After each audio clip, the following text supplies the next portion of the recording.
is here for the first time called the Catholic Church. Mao na. Interpellation continue.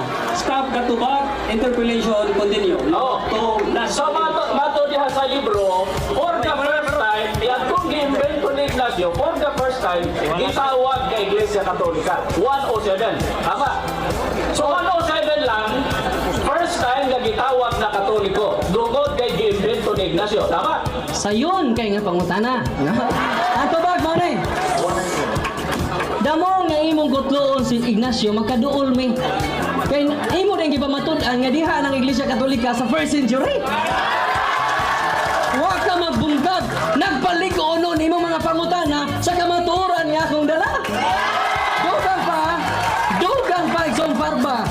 Kasayod ka ba nga si San Ignacio tinun-an ni Juan Evangelista o ang nag-appoint niya nga obispo si San Pedro? Na-connect ka na sila sa Mateo